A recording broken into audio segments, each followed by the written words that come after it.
தேர்தல் களம் என்பது 2026 தான். அதுதான் நாங்கள் எந்த கூட்டணிக்கையும் நாங்கள் இல்லை, தேவைக்கு மட்டும்தான் எங்கள் கட்சி பணியாற்றும். ஓப்பனி சொல்லி எதுதான் ஓட்டு போட்டு சொல்றீங்க? அவரே 80 தேர்தலில் தோத்தாரு.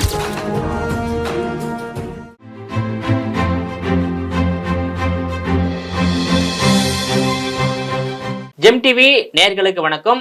ஜெம் டிவி அரசியல் ஆடுகள பகுதியில் இன்று நம்மோடு இணைந்துள்ள அதிமுக செய்தி தொடர்பாளர் ஆவடி குமார் அவர்களை வரவேற்கலாம். சார் வணக்கம். வணக்கம். தமிழ்நாட்டில் இந்தியாவில் நாடாளுமன்ற தேர்தல் நடைபெற்று வாக்கு எண்ணிக்கை நிறைவு பெற்றுள்ளது. முடிவுகள் அறிவிக்கப்பட்டு விட்டது. தமிழ்நாடு புதுச்சேரியில் அதிமுக தலைமையிலான கூட்டணி கட்சிகள் போட்டியிட்ட 40 தொகுதிகளிலும் தோல்வியை தழுவியுள்ளது. இதற்கான காரணம் என்ன? இது எப்படி நீங்க பாக்குறீங்க சார்? இல்லை, அனைத்து இந்திய அண்ணா திராவிட முன்னேற்ற கழகத்தை பொறுத்தளவில் நாங்கள் இந்த நாடாளுமன்ற தேர்தலை ஒரு சோதனையாக தான் நாங்கள் பார்த்தோம்.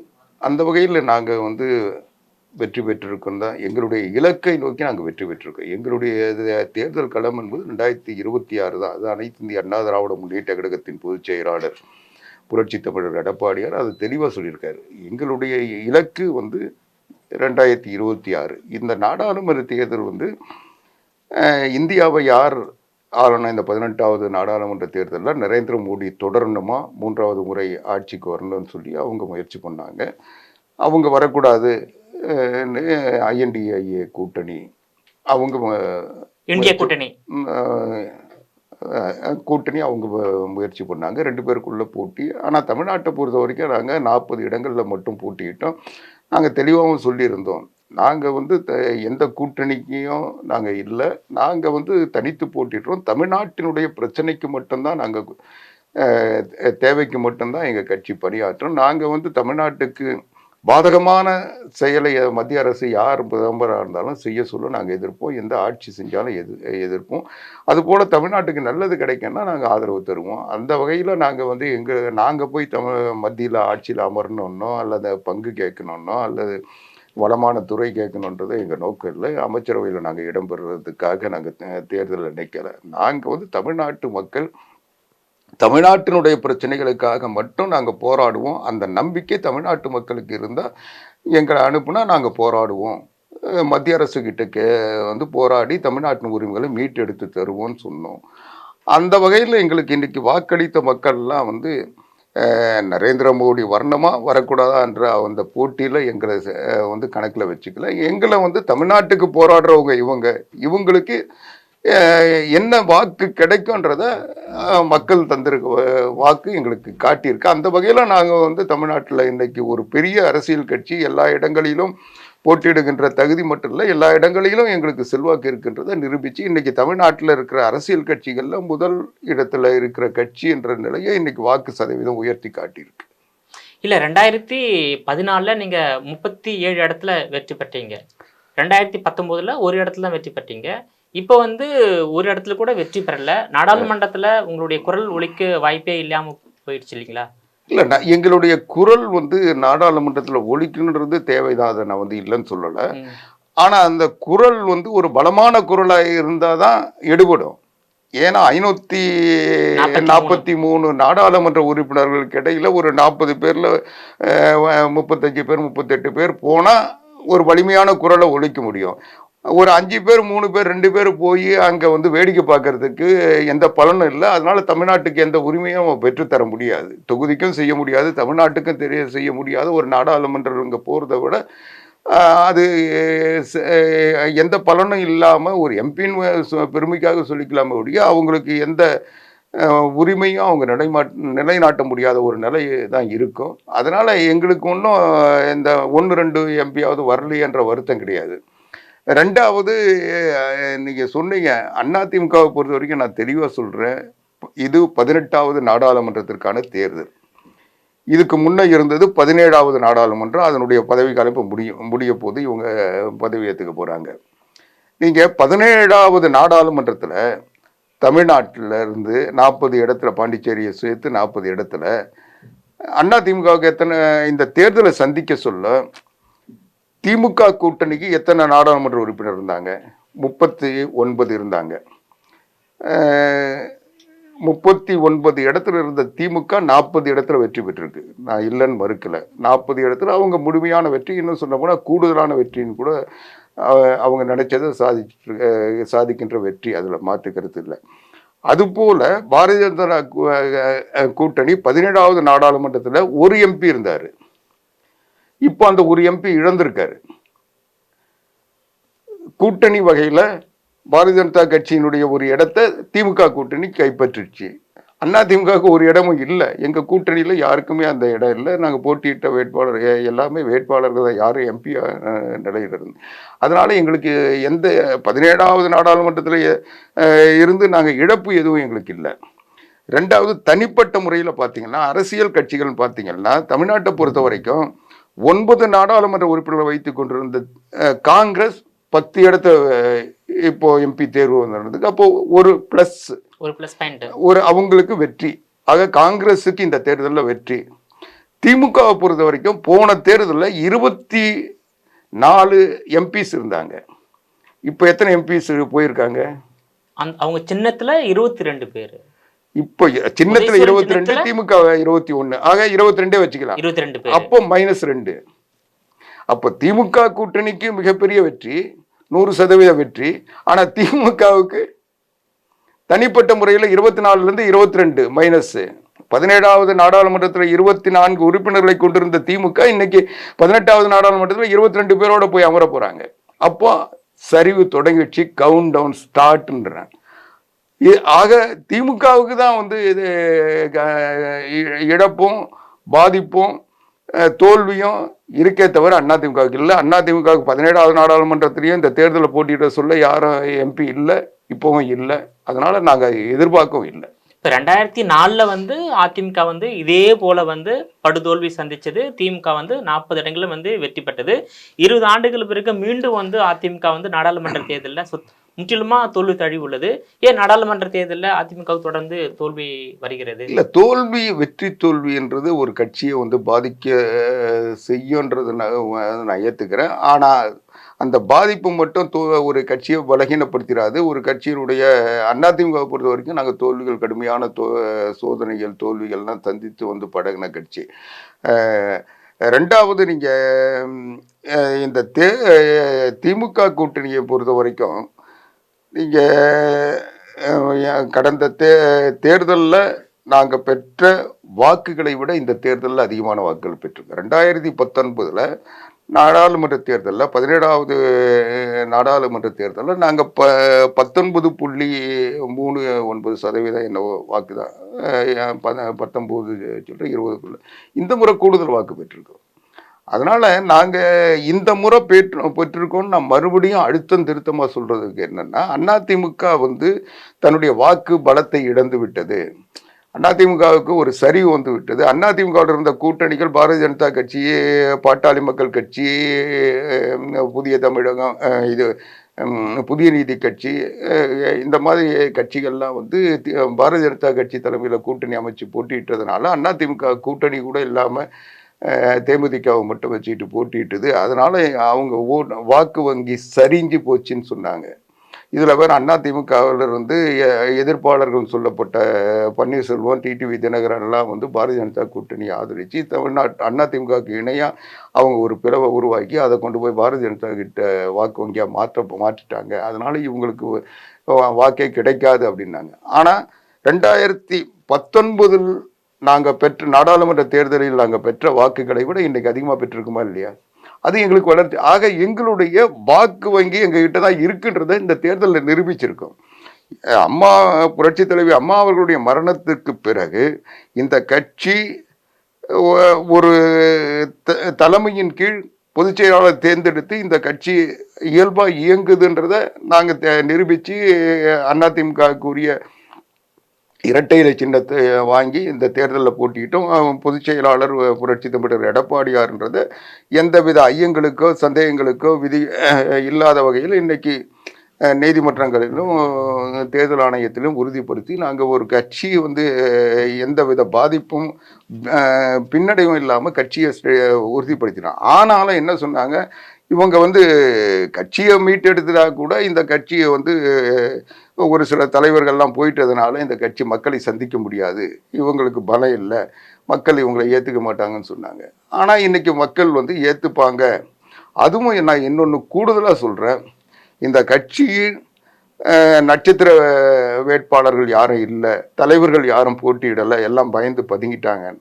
ஆனால் இன்னைக்கு ஒரு அதிமுகவில் ஒரு சாதாரண எந்த விளம்பரமும் இல்லாத ஒரு தொண்டன் இந்த கட்சியில போட்டியிட முடியும். அந்த போட்டியிட்டாலும் கட்சியில் இருக்கிற அத்தனை அமைப்புகளும் அவங்களுக்கு கட்டுப்பட்டு வேலை செஞ்சு அவங்க வாக்குகளை பெற்றுத்தரோன்றதை நாங்கள் நிரூபிச்சிருக்கோம். இப்போ இன்னைக்கு வேட்பாளர்கள் எந்தவித அறிமுகம் இல்லாதவர்கள் வேட்பாளர்கள் இன்னும் அதாவது எளிமையானவர்களுக்கும் அதிமுக வாய்ப்பு அவங்க சொல்லிருக்கீங்க. அதே போன்ற வாய்ப்பு வந்து நாம் தமிழ் கட்சியிலும் வழங்கப்படுகிறது. கிடையாது.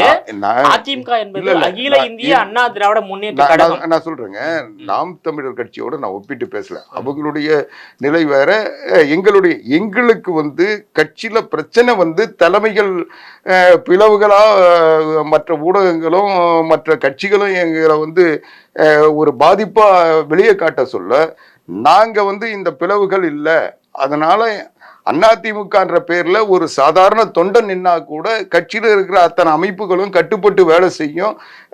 எந்தவித இதுவும் இல்லை. ஒரு விளம்பரமான பலமான தலைவர்கள் தான் போட்டியிட்டதுனால வேலை செஞ்சாங்கன்னு இல்லாம, கட்சியில யாருன்னே தெரியாத ஒரு தொண்டன் இருந்தா கூட கட்சியில் இருக்கிற அத்தனை பேரும் வேலை செய்வாங்க. இந்த கட்சியை மக்கள் இதுல கொண்டு போவாங்க, வாக்குகளா மாற்றுவாங்க, அந்த வாக்குகளை பெற்று தருவாங்கன்றது இன்னைக்கு கட்டுப்பாடான கட்சின்றதை நிரூபிச்சிருக்கோம். எம்ஜிஆர், ஜெயலலிதா போன்ற ஒரு வலிமையான தலைவர் அதிமுகவுக்கு இல்லையா, இல்ல இருக்கின்ற தலைவர் பத்தி உங்க கருத்து என்ன சார்? இல்ல, நீங்க சொன்னதெல்லாமே முரண்பாடாத நான் பார்க்குறேன். என்னன்னா, புரட்சி தலைவி அம்மா அவர்கள் வந்து திடீர் மறைவு. அதனால அந்த சூழலில் கட்சிக்குள் பிரச்சனைகள் வந்தது. எடப்பாடியாராக வந்து முதலமைச்சராக சொல்ல ஓ பன்னீர்செல்வம் வந்து கூட நிற்கலை. இன்னும் சொல்ல போனால் ஆளுநர் பதவி பிரமாணம் செஞ்சு வச்சுட்டு 15 நாளுக்குள்ள நம்பிக்கை வாக்கெடுப்பு பெறணும்னு சொல்லி அறிவிப்பும் கொடுத்து அதை உடனடியாக நம்பிக்கை வாக்கெடுப்பு பெறுகின்ற போது ஓ பன்னீர்செல்வம் எதுதான் ஓட்டு போட்டார். அவர் போட்டதில்லை. அந்த 11 பேரை கூப்பிட்டு வந்து திமுக கூட சேர்ந்து இந்த ஆட்சியை தொடரக்கூடாது, இந்த ஆட்சிக்கு நாங்கள் ஆதரவு தரமாட்டோம்னு ஓட்டு போட்டு இது அதை மீறிக்கிட்டு தான் எடப்பாடியார் தன்னை முதலமைச்சராக நிரூபித்து ஆட்சியை தொடர்ந்தோம். அதுக்கு பிறகு வந்து சேர்ந்தாரு, அது வேற. அதனால அதுவே தவறு. ஓ பன்னீர்செல்வத்துக்கு இந்த ஆட்சி நீடிச்சதுல எந்த பங்கும் இல்லை. இந்த ஆட்சியில் பிரதமர் நரேந்திர மோடி சொன்னார்ன்றதுக்காக அவர் வந்து சேர்ந்துக்கிட்டு பதவி சுகத்தை அனுபவிச்சாரே தவிர, அவர் வந்து இந்த ஆட்சியை வந்து நிலைநிறுத்தணும்னோ புரட்சி தலைவி அம்மா அவர்களுக்கு பிறகு இந்த ஆட்சி தொடர்றதுக்கு அவர் காரணம்னு சொல்ல முடியாது. இன்னும் சொல்ல போனால் இந்த கட்சியை பலகீனப்படுத்துறதே அவர் தான் வந்து சசிகலா தான் அம்மாவை கொலை பண்ணிட்டாங்கன்னு தர்ம யுத்தம் நடத்தி, அந்த தர்ம யுத்தத்தில் வந்து நான் சசிகலாவை ஏற்றுக்க மாட்டேன்னு இந்த கட்சியில் முதல் வெடிகுண்டை வீசினவர் அவர் தான். இந்த குழப்பங்களுக்கெல்லாம் அடித்தளம் விட்டவரே அவர் தான். அவருக்கு பதவி இல்லைன்ன உடனே சசிகலாவையே வந்து கொலைகாரின்னு சொன்னவர். அதனால அது உண்மை இல்லை. ரெண்டாவது நீங்கள் சொன்னீங்க இது மிகப்பெரிய தோல்வின்னு. இது வந்து தோல்வியே இல்லைன்ற. நான் வந்து 2021 சட்டமன்ற தேர்தலும் நாங்கள் வந்து தோல்வி பெறலை, இப்போவும் நாங்கள் தோல்வி அடையலை. நான் அதுக்கான காரணம் சொல்கிறேன். ஏன்னா இதை விட மோசமான தோல்விகளை புரட்சித் தலைவர் எம்ஜிஆர் காலத்திலே சந்திச்சிருக்கோம். புரட்சித் தலைவர் 1980 நாடாளுமன்ற தேர்தலில் புரட்சித் தலைவர் எம்ஜிஆர் முதலமைச்சர். அப்போ அதிமுக 2 இடத்துல தான் ஜெயிச்சது. சிவகாசி, கோபிச்செட்டிப்பாளையம். மற்ற இடங்கள்லாம் தோத்துது. கருணாநிதி கூட போஸ்டர் ஓட்டினார், தமிழர் தந்த தீர்ப்பு பார்த்தாயா 2 இரட்டை இலையை காட்டினார் எம்ஜிஆர், 2 கொடுத்தாங்க, 100 நாள் ஓடுற போனால் டப்பாக்குள்ளே போச்சுலாம் விமர்சனம் வந்தது. அதையெல்லாம் கடந்து இதை நம்பிக்கிட்டு ஆட்சியை கலைச்சாங்க. 80 எம்ஜிஆர் ஆட்சியை கலைச்சி அவர் மேலே விசாரணை கமிஷன் வச்சு அவரை வந்து தவறு செஞ்சிட்டாரு, ஊழல் செஞ்சிட்டாருலாம் பிரச்சாரம் பண்ணாங்க. அதையெல்லாம் மீறிக்கிட்டு கருப்பையா மூப்பினார் ஒரு தமிழ்நாடு காங்கிரஸ் கமிட்டி தலைவர். காங்கிரஸ் வந்து 109 இடத்துலையும் திமுக 180 இடத்துல சரிசமமாக பங்கு போட்டுக்கிட்டு சட்டமன்ற தேர்தல் நடந்தது. புரட்சித் தலைவர் எம்ஜிஆர் தேர்தலில் போட்டியிட்டார். 6 மாதத்துக்கு பிறகு ஜனாதிபதி ஆட்சிக்கு பிறகு 6 மாதத்தில் நடந்த தேர்தலில் அதிமுக வெற்றி பெற்று புரட்சித் தலைவர் எம்ஜிஆர் மறுபடியும் முதலமைச்சர் ஆனார். அவர் உயிரோடு இருந்த வரைக்கும் அவர் தான் தோல்வி சந்திக்கல, சட்டமன்ற தேர்தலில் தோல்வி சந்திக்கல. அவர் தான் முதலமைச்சர். தோல்வி சந்திச்ச அவர் முதலமைச்சராகவே மறைஞ்சாரு. அந்த வரைக்கும் அவர் இருந்தாரு. சோ எம்ஜிஆர் ஆக காலத்திலும் அவர் நாடாளுமன்ற இல்ல தேர்தல்ல அதுதான் சொல்றேன். அவரை தோல்வியை சந்திக்கலன்னு நீங்க சொல்றீங்க. அவரே 80 தேர்தலில் தோத்தாருன்ற. அதாவது எம்ஜிஆர் காலத்திலும் ஜெயலலிதா காலத்திலும் நாடாளுமன்ற தேர்தலில் தோல்வி சந்திச்சிருக்காங்க அப்படின்னு சொல்ல வரீங்க? இல்ல வெற்றி தோல்வி என்றது அதிமுகவுக்கு எப்பவுமே நிகழ்ந்திருக்கு. அதுக்கு அதிமுக தலைமை தான் காரணம் இல்லைன்ற. அதே போல புரட்சி தலைவி அம்மா காலத்துல நீங்க சட்டமன்றத்திலேயே 96 தேர்தல் உங்களுக்கு தெரிஞ்சிருக்கும். அதுல அம்மாவே தோத்த சம்பவம்லாம் நடந்தது. எவ்வளவு பெரிய பாதிப்பு அதிமுக இழப்பு சந்திச்சது. ஒரு எதிர்கட்சியாக கூட வர முடியாத காலங்கள்லாம் இருந்திருக்கு. அதனால இந்த 2021 பொறுத்த வரைக்கும் 10 வருஷம் தொடர்ந்து அதிமுக ஆட்சி. இந்த 10 வருஷம் ஆட்சிக்கு பிறகு அந்த ஆட்சியினுடைய எதிர்ப்பு இல்லை, ஒரு மாற்றி போட்டால் ஒரு மாற்றம் வரும், இவங்க அதை விட நல்லா செய்யறேன்னு சொல்றாங்களே, இவங்களுக்கு ஓட்டு போடலான்னு மக்கள் நினைச்சு ஓட்டு போட்டதனுடைய விளைவு மு.க. ஸ்டாலின் முதலமைச்சராக முடிஞ்சது. இன்னும் சொல்ல போட அதிமுக மிகப்பெரிய அந்த கூட்டணி 75 இடத்துல ஜெயிச்சது. தனிப்பட்ட முறையில் 66 இடத்துல எடப்பாடியார் முதலமைச்சராக முடியலனால எதிர்கட்சி தலைவர் ஆக்குற அளவுக்கு 66 சட்டமன்ற உறுப்பினர்கள் அதிமுக கிடைச்சாங்க. அதனால அதையும் ஒரு மிகப்பெரிய தோல்வின்னு சொல்ல முடியாது. வாய்ப்பை இழந்தோம். வெறும் 3% வாக்கு இடைவெளி. அதிமுகவுக்கும் கூட்டணிக்கும் டிஎம்கே வெற்றி பெற்ற டிஎம்கே கூட்டணிக்கும் இடைவெளி ஒரு 3% தான். அதனால அது ஒரு மிகப்பெரிய தோல்வி. எங்களுடைய கவனக்குறைவு அல்லது மக்களுடைய ஒரு மாற்றத்திற்கான மனநிலைன்னு அதை எடுத்துக்கலாம். அதனால அது ஒரு பெரிய தோல்வி இல்லை. அதுபோல இந்த நாடாளுமன்ற தேர்தலில் கூட தனிப்பட்ட கட்சிகள் வாங்கிய வாக்குகள் அதிமுக மிக அதிகமான வாக்குகள் வாங்கியிருக்கு. அதுதான் நாங்க தெளிவா சொல்றோம். எங்களுக்கு இலக்கு பிரதமர் நரேந்திர மோடியை பிரதமர் ஆக்கணுன்றதோ அல்லது இன்னொருத்தர் பிரதமர் ஆக்கணுன்றதோ அங்கே போய் ஆட்சி புரியணுன்றதோ இல்லை. நாங்கள் தமிழ்நாட்டினுடைய பிரச்சனை. எங்களுக்கு 2026 தான் எங்களுக்கான இலக்கு, எங்களுடைய களம். அதில் எடப்பாடியார் முதலமைச்சர் ஆகணும். அதுக்குரிய நாங்கள் பணிகளை நாங்கள் மேற்கொள்ளுவோம். அதுக்கு எங்கள் கட்சியை முதல்ல நாங்கள் கட்சியை கட்டமைச்சாச்சு. அதை மக்களிடம் கொண்டு போய் சேர்த்தது சரியா இல்லையான்றதை மக்கள் ஏற்றுக்கிட்டாங்க இல்லையான்றதை, எங்களுக்கு என்ன வாக்கு இருக்கு, எங்கள் கட்சிக்கு தனிப்பட்ட முறையில் என்ன வாக்கு இருக்குன்றதை இந்த தேர்தல் மூலமாக நாங்கள் தெரிஞ்சுக்கிட்டோம். அதனால எங்களுக்கு இதில் இருக்கிற பின்னடைவுகள் என்ன, இதுக்கு என்ன காரணன்றதை நாங்கள் தொடர்ந்து அதை பரிசீலனை செய்ய சொல்ல 2026 தேர்தலை நாங்கள் இலகுவாக எதிர்கொள்ள முடியும். அதற்குரிய சூழலை நாங்கள் வகுப்பதற்கு இது ஒரு அடிப்படை அமைச்சு தந்திருக்கு. அதனால இந்த தேர்தலை பொறுத்த வரைக்கும் நாங்கள் இழந்தது எதுவும் இல்லை. நாங்கள் ஈட்டிய அனுபவம் என்பது மிகப்பெரியது. தமிழ்நாட்டினுடைய தேர்தல்களை எப்படி இருக்கு, இன்னைக்கு இருக்கிற அரசியல் கட்சிகளுக்கு மக்களிடம் என்ன செல்வாக்கு இருக்கு, இந்த கூட்டணி பலத்தால மட்டும்தான் திமுக ஜெயிச்சிருக்கு. ஆனால் திமுக தனிப்பட்ட வகையில் இன்றைக்கு ஒரு பலகீனமான கட்சியா இருக்கு. அதனுடைய 24 இடத்துல இருந்து 22 இடத்துக்கு சரிஞ்சு வந்திருக்கு. அதுவே அவங்களுக்கு ஒரு தோல்வி. எனவே இந்த நிலையில அவங்க இந்த 18வது நாடாளுமன்ற தேர்தல் பற்றிய இந்த தயாரிப்பு ஆரம்பிச்ச நேரத்தில் காங்கிரஸுக்கு அடுத்து மேஜர் பார்ட்னர் திமுகன்னு சொன்னாங்க. இந்தியாவின் யார் பிரதமர் என்ற முடிவு பண்ணுறத காங்கிரஸுக்கு அடுத்து திமுக ஸ்டாலின் தான் முடிவு பண்ணுவார். அவங்களுக்கு அடுத்து இவங்க பெரிய கட்சி ஆகணும், அதனால 30 இடத்துல போட்டியிடணும், 35 இடத்துல போட்டியிடணும்னு சொன்ன திமுக கடைசியில் 21 இடத்துல போட்டியிடுற நிலைக்கு கொண்டு வந்ததுன்னா அது புரட்சி தமிழர் அண்ணன் எடப்பாடியார் எடுத்த அரசியல் நடவடிக்கை, அவருடைய அரசியல் ராஜதந்திரத்துக்கு கிடைத்த வெற்றி.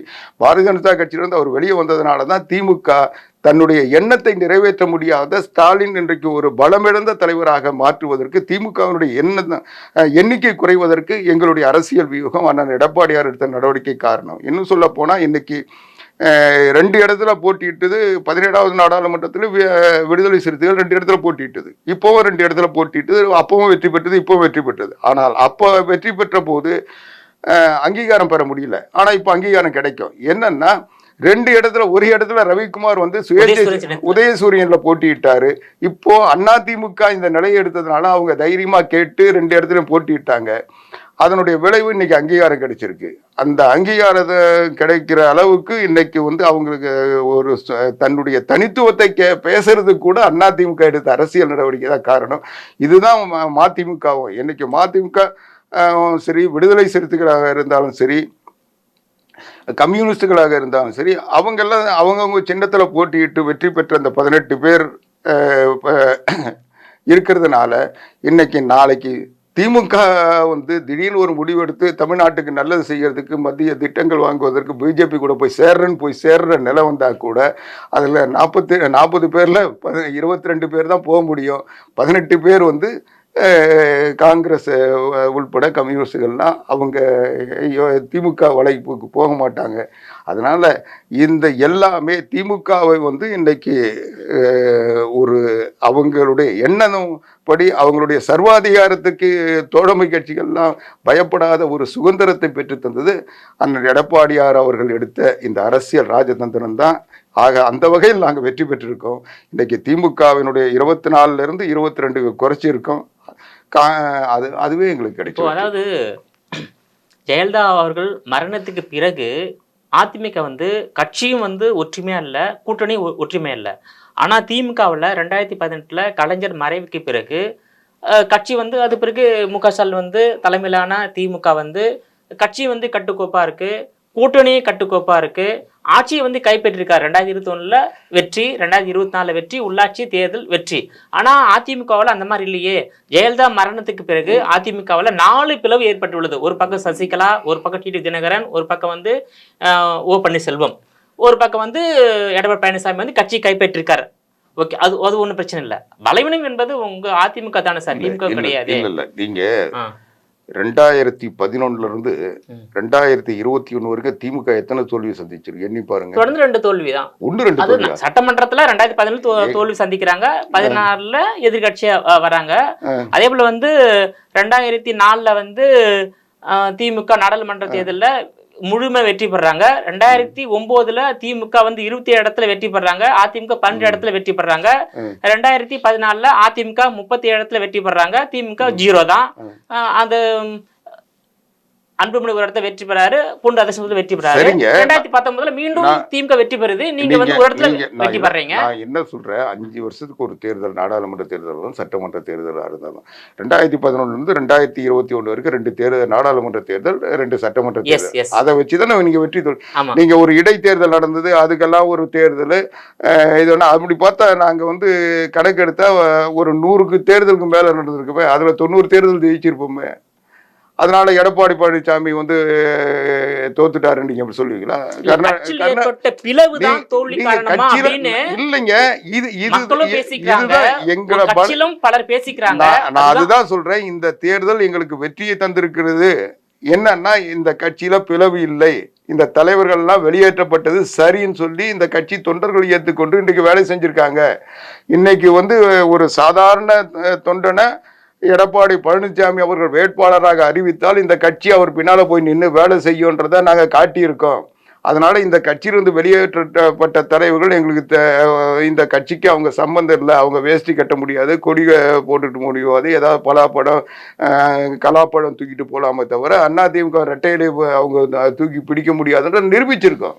ஓகே சார், எம்ஜிஆர் வரிசையில எடப்பாடி பழனிசாமி அவர்கள் ஆளுமை மிக்க தலைவரா கட்சியை கைப்பற்றியுள்ள எடப்பாடி பழனிசாமி அவர்கள் ஆட்சி கைப்பற்ற வாய்ப்பு இருக்கா? அதுதான் இப்போதைக்கு எழுப்பக்கூடிய கேள்வி. நீங்க சொல்றத வந்து என்னால புரிஞ்சுக்க முடியுது, ஆனா அந்த வார்த்தைகளை ஏத்துக்க முடியல. என்னன்னா, எடப்பாடி பழனிசாமி அவர்கள் இந்த கட்சியை கைப்பற்றல. இந்த கட்சி தொண்டர்களுக்கான கட்சி. தொண்டர்கள் சேர்ந்து எடப்பாடி பழனிசாமி அவர்களை பொதுச் செயலாளராக தேர்ந்தெடுத்திருக்காங்க. அவர் பொதுச் செயலாளராக இருக்கிறதுனால அவர் என்ன சொன்னாலும் அதை தொண்டர்கள் கீழ்ப்படிந்து செயல்படுத்துறாங்க, அதை வந்து மதிக்கிறாங்க. அதுதான் இன்னைக்கு வந்து இந்த கட்சியை வந்து ஒரு கட்டுக்கோப்பான கட்சியாக உருவாக்கியிருக்கு. நீங்கள் பிளவுன்னா எது வந்திருக்கணும்னா, இவர் அறிவித்த வேட்பாளரை நான் ஏற்றுக்க மாட்டேன்னு யாராவது வெளியே போயிருக்கணும், அல்லது இந்த இவர் வந்து யார் அறிவிக்கிறதுன்னு கேட்டிருக்கணும். அதுதான் பிளவு. இன்னைக்கு வந்து அவர் அறிவித்த வேட்பாளர் அத்தனைக்கும் எந்த மாவட்டத்திலையும் சரி, எந்த ஒன்றியத்திலையும் சரி, எந்த கட்சிக்காரனும் சொல்லி இவர் தான் வேட்பாளர்னு அவங்க வேலை செய்கிறாங்கன்னா அப்போ கட்சி அமைப்பு முழுக்க அவருடைய கட்டுப்பாட்டில் அவருடைய கட்டளைக்கு கீழ்ப்படிந்து நடக்குது. இதுதான் புரட்சி தலைவி அம்மா காலத்தில் இருந்தது, புரட்சி தலைவர் எம்ஜிஆர் காலத்தில் இருந்தது, அது இன்னைக்கு இருக்கு. அதனால ஒரு சிலர் வெளியேற்றப்பட்டவர்கள் அவங்க வந்து தனக்கு பதவி கிடைக்கல, தனக்கு வந்து மரியாதை இல்லை, இந்த கட்சி நம்மளை பயன்படுத்துறன்றதுக்காக அவங்க வந்து இந்த கட்சியில் எனக்கு உரிமை இருக்குன்னு சொல்லிட்டு இருக்கலாமே ஒழிய, ஆனால் தொண்டர்கள் அவங்க பின்னால இல்லைன்றதை நாங்கள் காட்டிட்டோம்ல. இன்னைக்கு இவ்வளோ வாக்கு சதவீதம் வருது, இத்தனை தமிழ்நாடு முழுக்க இத்தனை இடங்கள்ல அது கூட குறைய இருக்கலாம். அது வந்து பொதுமக்களுடைய பிரச்சனை.